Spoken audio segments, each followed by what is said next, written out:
The stars were quiet, but quiet in space was always dangerous. On the edge of the galaxy, a Deathworld Alliance scout ship moved through the dark. Inside, the crew was alert. They had received a strange signal, not from the Cathari Empire, not from pirates, and not from any known ship. It was something new, something cold. The signal repeated just one line. Targeting complete. Humans next. Commander Rhea Voss stood on the bridge of the Alliance cruiser Ironheart. She was from Earth, a death world where everything from the weather to the wildlife tried to kill you. But Rhea had survived all of it. She had sharp eyes and a sharper mind. She read the report from the destroyed scout ship. There was only one short video left. It showed a black, shiny ship, shaped like a twisted insect. In seconds, the ship had destroyed the scout vessel. There were no weapons visible, no engine trails, just death. Her second-in-command, Captain Jarnock, a reptilian warrior from the fire world Voltrar, hissed softly. "This is not Cathari. This is worse." Rhea nodded. "We send warnings to all outposts, double patrols. Prepare Earth defenses."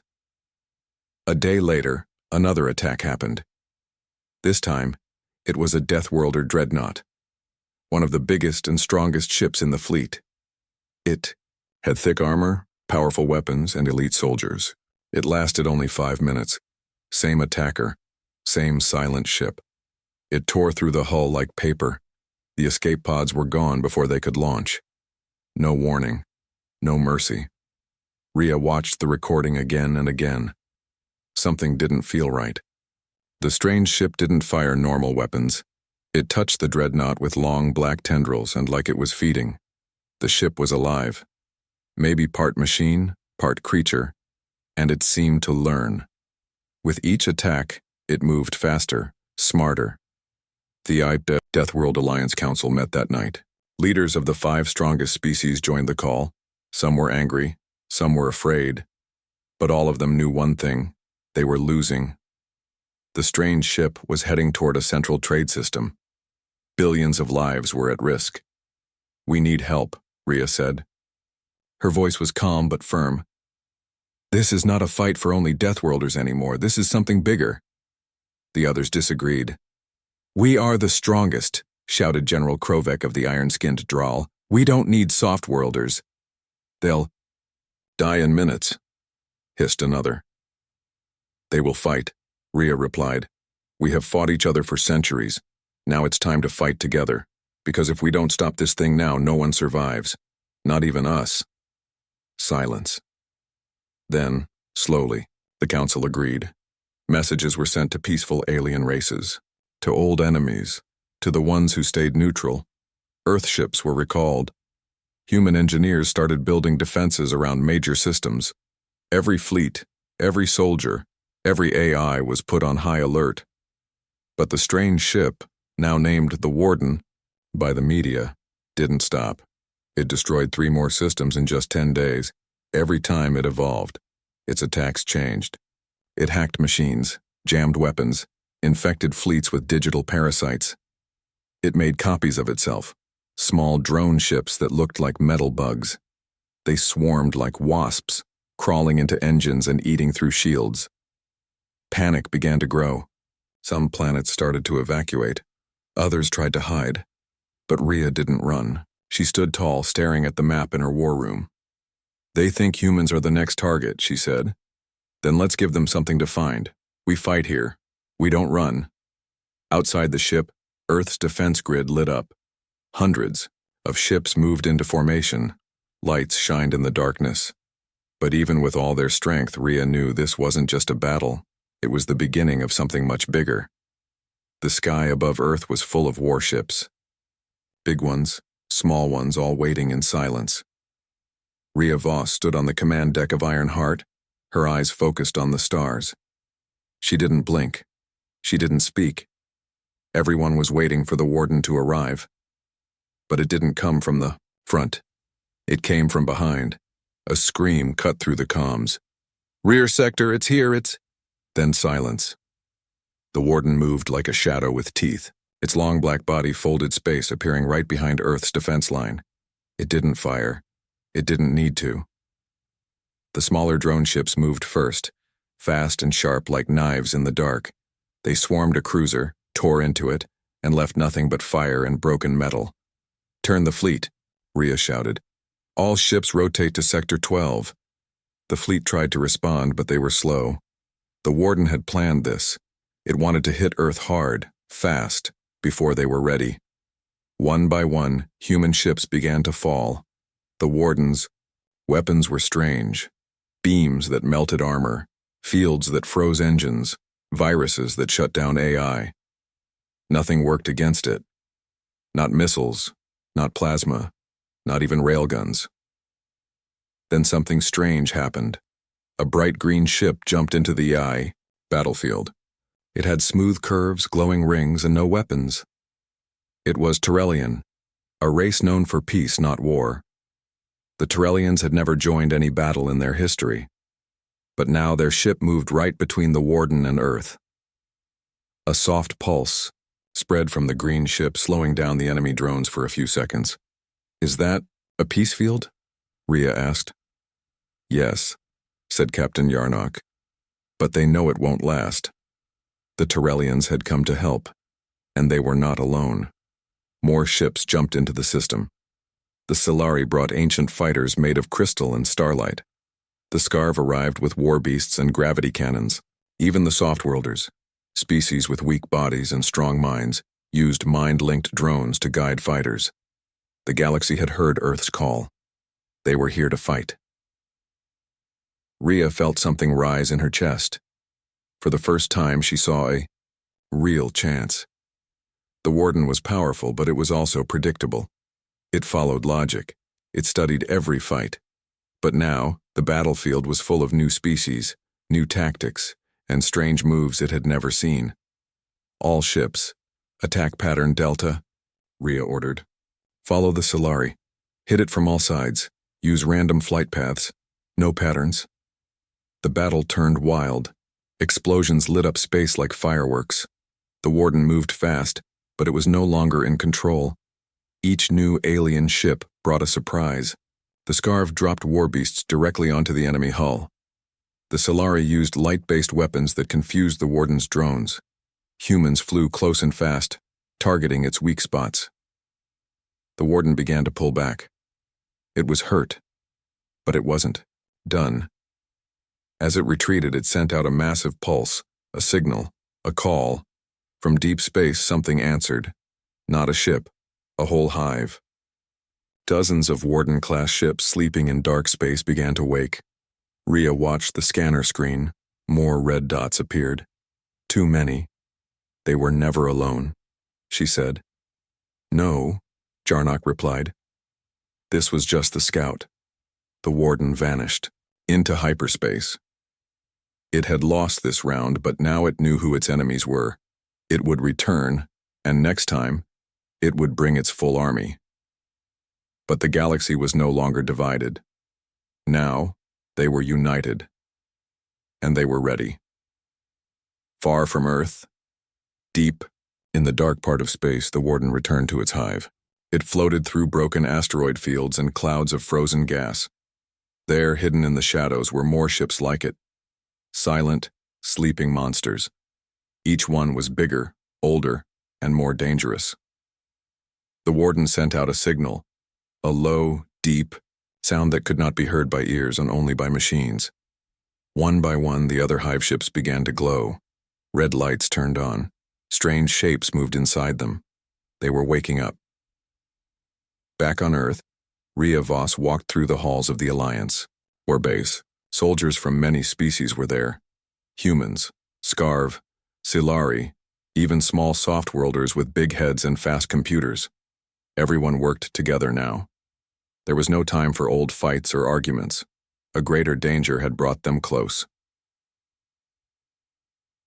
In the war room, holograms floated in the air, showing the galaxy marked with red zones. Red meant places where the Warden had been. The red zones were growing. "They're spreading fast," said General Krovik. "Each Warden hive ship wakes more. Drones, in a few weeks we may lose 10 more systems. And we don't know how many ships are still sleeping," said Rhea. We need to find the source, the origin hive. Silence filled the room. Then an old Solarii scientist spoke. We have legends, stories of machines that eat stars. Long ago, before our time, we thought they were myths. Maybe they weren't, said Rhea. Maybe someone made these things a long time ago. Maybe they lost control. And now, they're back. Rhea had an idea. She called for a meeting with the best minds of every species. Human engineers, Solarii data readers, Tyrellian memory seekers, and Scarv battle strategists sat in the same room. They shared every detail, every scan, every recording. After days of study, they found something. A strange signal, hidden deep inside the warden's pulse. A pattern. A location. It's a dead zone, said Jarnock. No stars, no planets, just black. It's hiding there, said Rhea. That's where it all began. A special team was formed. Only the best pilots, fighters, and minds were chosen. Rhea led the mission. The goal: enter the dead zone, find the origin hive, and destroy it before the rest of the Warden army wakes up. The journey was hard. Space in the dead zone felt wrong. Ship's sensors failed. AI acted strange. Some crew heard whispers.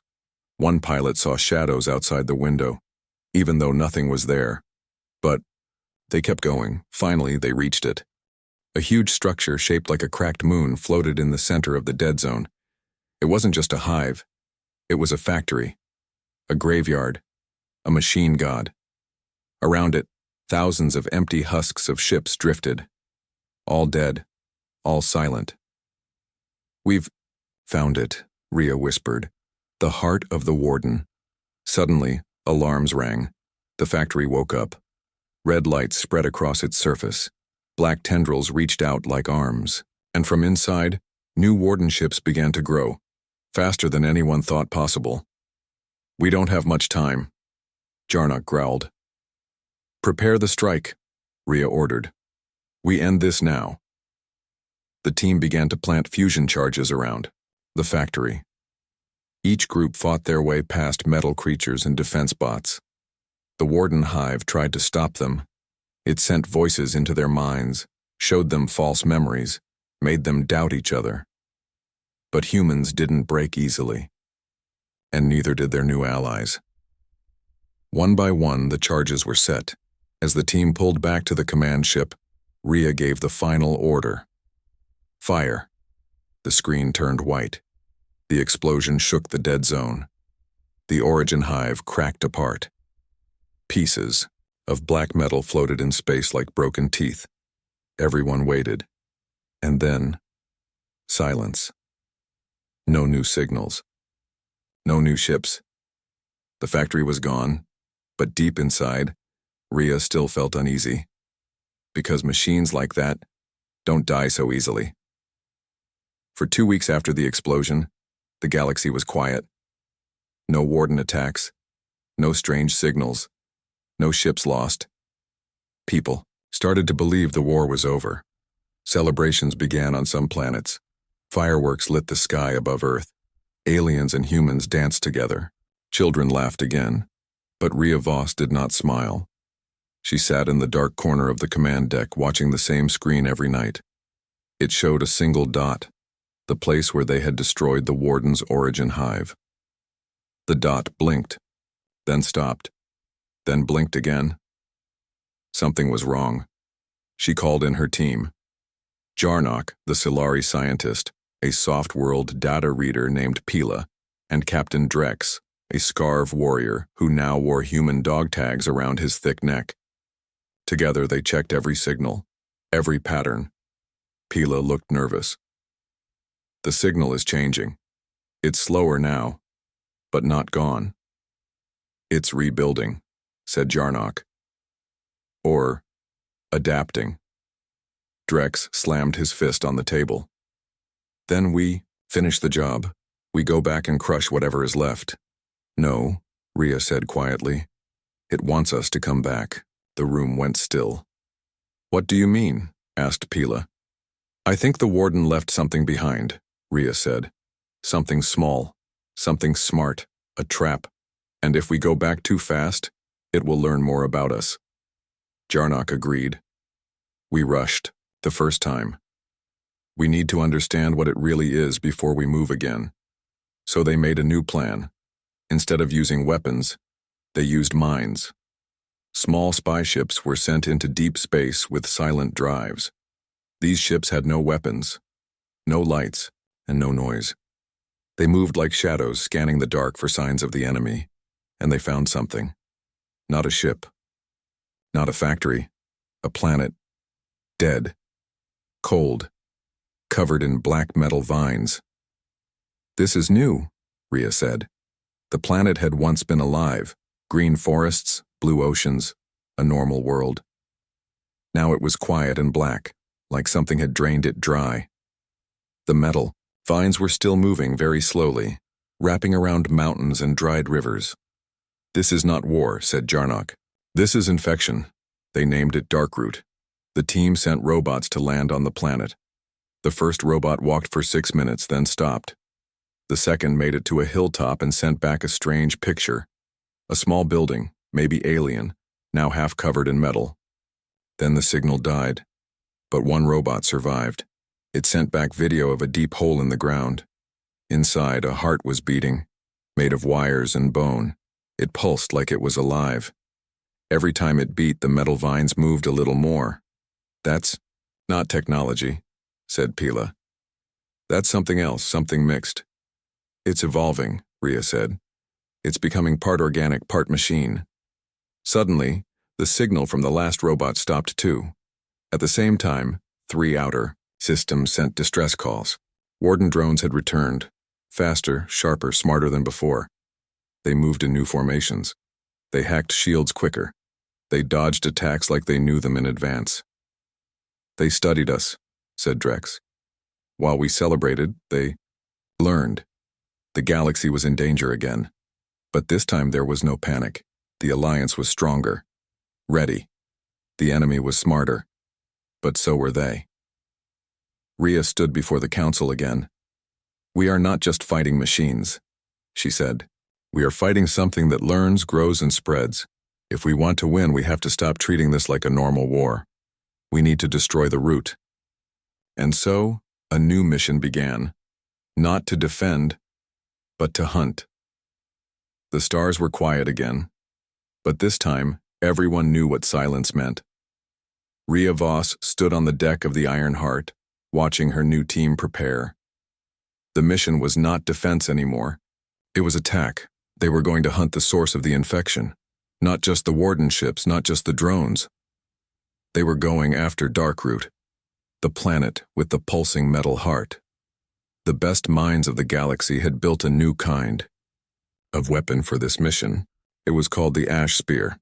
It looked like a normal ship, but it had something special inside. A gravity core that could crush anything, even living metal. It could only be used once, but it could destroy a whole planet if placed correctly. Only one team could fly that close and survive, Rhea and her allies. Captain Drex stood beside her, checking his gear. I've fought monsters, machines, and even a gas cloud once, but this feels different. It is, Rhea said. This thing doesn't want to win a war. It wants to erase life itself. Jarnock entered the room, holding a small cube. What's that? Asked Rhea. A translator, Jarnock replied. If we find anything alive down there, anything with a mind, I want to try and speak to it. Pila, the soft-worlder, floated into the room next, her eyes glowing blue. She had connected her mind to the ship's AI. The closer we get, the harder it is to think, she said softly. The infection, it whispers. Don't listen to it, Rhea warned. They launched the Ash Spear under full stealth. No signals, no engine lights. They flew past broken moons and dead ships. The path to Darkroot was quiet. Too quiet. When they entered the planet's orbit, no Warden drones came, no weapons fired. It was waiting. The land below was worse than before. Metal vines covered every inch of the surface. Giant towers made of bone and steel reached toward the sky. And in the center was the heart, beating louder, faster. It knew they were there. The team landed far from the heart. They used hoverbikes to move fast through the strange forest of wires. Drex cut down vines with his plasma axe. Pila hacked the dead systems to stay hidden. Jarnock scanned the air, which was not air anymore, it was full of spores. "This world is changing," he said. "It's becoming part machine." Then they heard a sound. Not metal, not engines. A voice. It spoke in many languages at once, whispering through their radios, their helmets, even inside their thoughts. "Leave. Or join." Pila clutched her head. "It's inside my mind. It's showing me things. Memories. That aren't mine. It's trying to confuse us," said Rhea. "Don't stop moving." They reached the heart. It was huge now, the size of a small city. It pulsed with red light and made a deep humming sound. The gravity core had to be placed inside it, but vines moved. Creatures came out, not drones this time, but hybrids, half flesh, half metal beings with no eyes and long claws. They charged like beasts, screaming in broken voices. The team fought hard. Drex tore through them. Pila used energy pulses to burn the attackers. Jarnock threw a shock bomb that cleared a path. Rhea ran into the center, carrying the gravity core. She placed it deep inside the heart. "Mission complete," she shouted. But the heart spoke. "You are too late." The pulse grew stronger. It wasn't dying. It was calling. From space, sensors picked up hundreds of warden hives waking across the galaxy.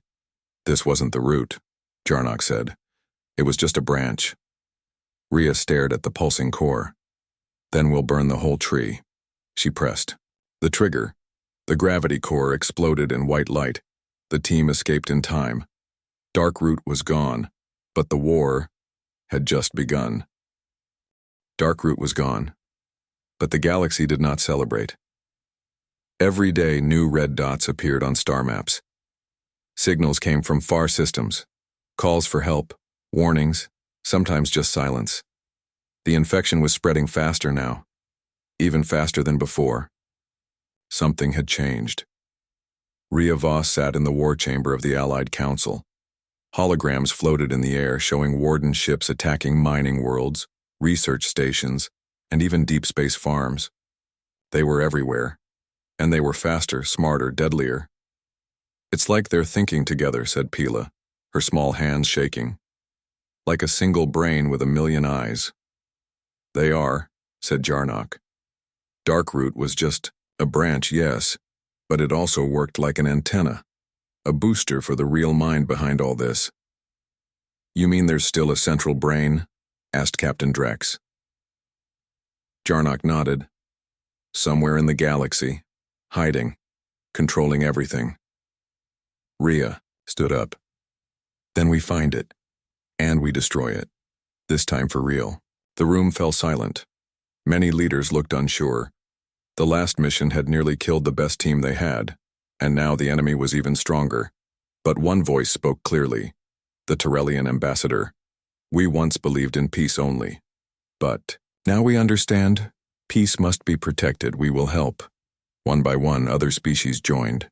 The Scarv offered their heavy warships. The Solari sent crystal scouts. Even the soft-worlders offered their mind-link pilots again. Together, they began the biggest hunt in galactic history. Every scanner searched. Every AI ran deep simulations. Every listening post focused on one goal: to find the source of the Warden. Then, Pila found something. "A quiet zone," she said. "Not far from the galactic center. No stars, no planets, no signals. But one thing. A heartbeat," she added. The signal was faint, slow, but real. "Prepare the fleet," said Rhea. They called it the Last March. Thousands of ships flew through space, humans, aliens, machines, all working as one. Their target, a dark part of the galaxy where light did not shine. A dead region, like a scar on space itself. When they reached it, the fleet stopped. In front of them was not a planet, not a base. It was a creature, huge old sleeping, its body, stretched across space like a broken god, made of black metal and stone. Its eyes were closed. Its heart beat once every few minutes, slow and deep. "This is it," whispered Pila. "The original, the first mind, the Warden Mother." Rhea gave the order. "Begin the strike." Missiles launched. Energy beams hit its surface. Drones flew in close, but the creature didn't wake. Not yet. Then one of the Solari scouts got too close. The creature opened one eye. Just one. And everything changed. A wave of energy burst from its body. 10 ships exploded in a second. The rest began to fall back. Shields failed. Weapons shut down. A strange voice entered their minds. Not words, but pure fear. It was not just fighting. It was judging. "Fall back," Rhea shouted. "Regroup outside the zone." The fleet moved fast. Some ships didn't make it. Others drifted with no power. Back at a safe distance, the commanders gathered. Jarnock looked pale. "This thing. It's not just a machine. It's not just alive. It's something new. Something between life and death. It feeds on thoughts. On fear." "We can't fight it the normal way," Drex said. "So what do we do?" Rhea stared at the map. "We don't attack it head on. We go inside." "Inside?" Pila asked. "Yes," said Rhea. "That thing is part machine. It must have a core, a center, something that controls it all. And if we destroy that," said Jarnock, "we kill everything connected to it." "Exactly," Rhea said. "One last mission." The team looked at each other. This would be their final battle. The fight for the soul of the galaxy. The galaxy held its breath. One last mission. One final chance. Rhea Voss stood with her team inside the Shadow Spear, a small but powerful stealth ship built for this task. Its armor was layered with energy dust. Its engines made no sound. It could slip through enemy lines like a ghost. Their target, the core of the Warden Mother. The massive creature still floated in the dark zone, eyes closed, heart slowly beating. Around it, thousands of Warden ships patrolled, but none saw the Shadow Spear coming. Pila used her mind link to confuse sensors. Jarnock ran scans. Drex stood ready at the weapons console. Inside, no one spoke much. They all knew the truth. Not everyone would return. As they got closer, they found an opening. A hole in the creature's surface, pulsing with red light. It looked like a wound, or maybe a mouth. Rhea gave the order. "Go in." The ship entered slowly. Darkness surrounded them. The walls were alive, made of metal, bone, and strange skin. Sounds echoed all around. Whispers, breathing, machine clicks. Lights blinked like dying stars. "This thing is huge," said Drex. "It's like flying inside a living planet." "Follow the pulse," Jarnock said. "The heart will lead us to the core." The deeper they went, the more the ship shook. Pressure rose. Systems blinked, then voices began to whisper in their heads again. This time the voices spoke their own fears. Pila saw her homeworld burning. Jarnock saw his species turning into machines. Drex saw himself alone, holding the broken dog tags of his human friends. But Rhea, she saw Earth gone, silent, forgotten. She closed her eyes. "Ignore it. It's not real. Keep moving." Suddenly they reached a giant chamber. In the center floated a glowing black sphere, the core. It pulsed with light. Energy flowed from it like veins. It was beautiful and terrifying. "This is it," said Jarnock. Drex armed the final weapon, a singularity bomb. "Small in size but powerful enough to collapse a star. We need to place it inside the core," Pila said. "It won't work from outside." "That means someone has to go in," Rhea said quietly. They all looked at each other. Drex stepped forward. "I'll do it." Rhea shook her head. "No, you've done enough. I'll go," Jarnock protested. You're the leader. That's why, she replied. If this fails, someone has to take responsibility. She took the bomb, strapped it to her back, and opened the airlock. Her suit was ready, her mind clear. Goodbye, she said. And thank you. She floated out toward the core. The light grew stronger, the voices louder, but she pushed through. When she reached the core, she opened a panel and placed the bomb inside.